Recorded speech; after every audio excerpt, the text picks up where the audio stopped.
boys and girls. It's Miss Tamplen's mom, also Miss Tamplen, here for story time today. Today I'm going to read Goldilocks and the Three Bears. It's retold and illustrated by James Marshall.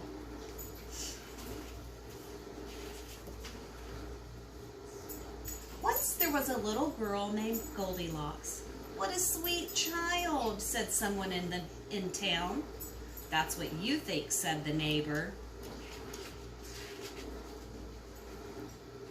One morning, Goldilocks' mother sent her to buy muffins in the next village. You must promise not to take the shortcut through the forest, she said. I've heard that bears live there. I promise, said Goldilocks. But to tell the truth, Goldilocks was one of those naughty little girls who do exactly as they please.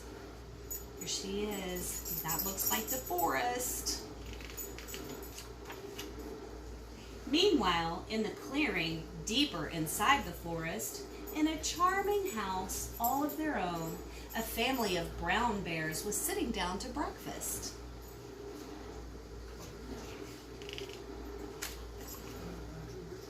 Tooey, cried big old Papa Bear, this porridge is scalding.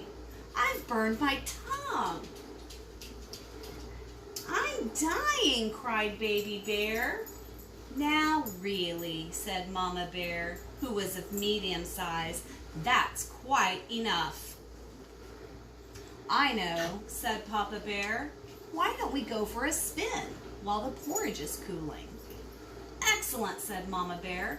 So they got on their rusty old bicycle and off they went. A few minutes later, Goldilocks arrived at the bear's house. She walked right in without even bothering to knock. On the dining room table were 3 inviting bowls of porridge. Well, I don't mind if I do, said Goldilocks, helping herself to the biggest bowl.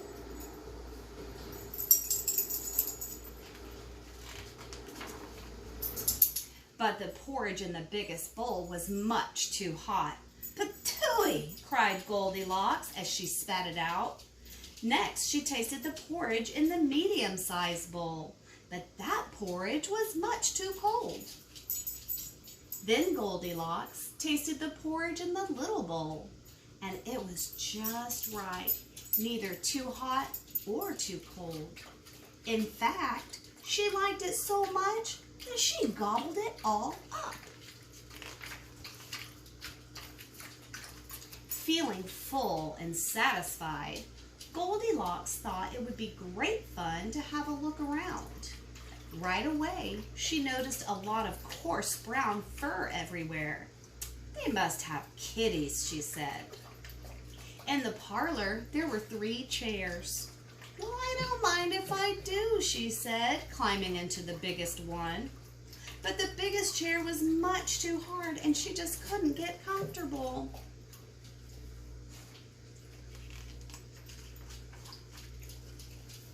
Next, she sat in the medium-sized chair, but that chair was much too soft, and she thought she might never get out of it. Then Goldilocks sat in the little chair, and that was just right, neither too hard nor too soft. In fact, she liked it so much that she rocked and rocked until the chair fell completely to pieces. Now all that rocking left Goldilocks quite tuckered out. I could take a little snooze, she said. So she went to look for a comfy place to take a nap. Upstairs there were 3 beds.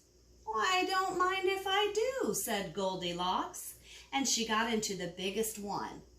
But the head of the biggest bed was much too high.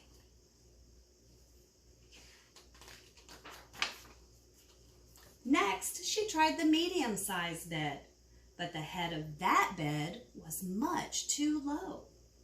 Then Goldilocks tried the little bed, and it was just right. Soon she was nice and cozy and sound asleep. she did not hear the bears come home.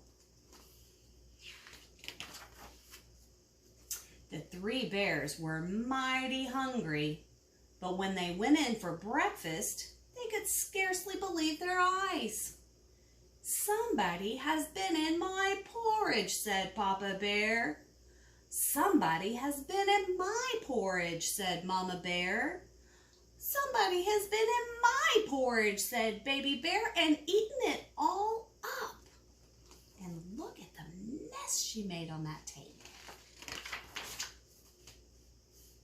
In the parlor, the three bears were in for another little surprise. "Somebody has been sitting in my chair," said Papa Bear.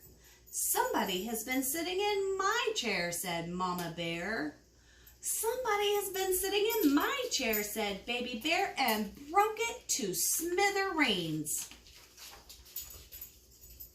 The three bears went upstairs on tiptoe, not knowing what they would discover.